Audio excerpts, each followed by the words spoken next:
Pada tahun 1512, Portugis tiba melalui daerah jajahan baru mereka, yakni Malaka, dan mendirikan sebuah benteng di sana.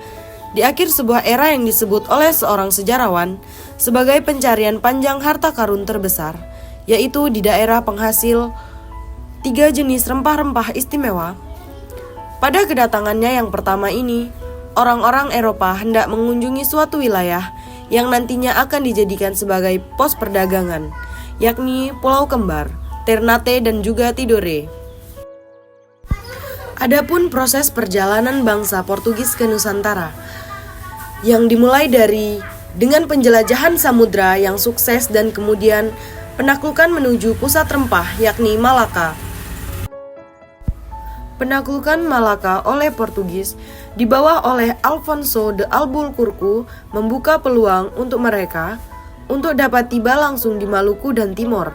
Setelah penaklukan Malaka oleh Albuquerque pada tahun 1511,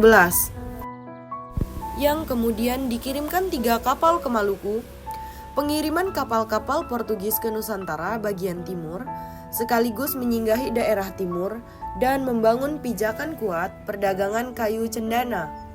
Kedatangan Portugis di timur diawali pada abad ke-16 menurut Hans 2012. Muncullah dampak dari kedatangan Portugis bagi ekonomi, politik, dan sosial di Nusantara. Kedatangan para pedagang atau koloni-koloni asing dapat diartikan sebagai sebuah proses perubahan yang tumbuh karena didorong oleh faktor dagang ekonomi. Kemudian menjadi kolonialisme yang pembentukan kekuasaan Nusantara oleh sistem kekuasaan Barat. Hal ini pun mempengaruhi sistem politik, ekonomi, sosial, dan budaya Nusantara. Penguasaan ini mengakibatkan semakin lemahnya atau semakin berangsur-angsur berkurangnya kekuasaan raja-raja ataupun bangsawan di bidang perniagaan. Bahkan mereka berada di bawah pengawasan pejabat-pejabat asing. Setelah itu, bangsa Portugis melakukan pelayaran ke Nusantara pada abad ke-16 sebagai bagian dari upaya mereka untuk mengendalikan perdagangan rempah-rempah yang sangat berharga. Bangsa Portugis melakukan pelayaran ke Nusantara karena mereka tertarik pada kekayaan rempah-rempah dan komoditas lainnya yang sangat berharga di pasar Eropa pada masa itu. Tujuan utama pelayaran bangsa Portugis ke Nusantara yaitu untuk mengumpulkan rempah-rempah yang menjadi barang mahal di Eropa.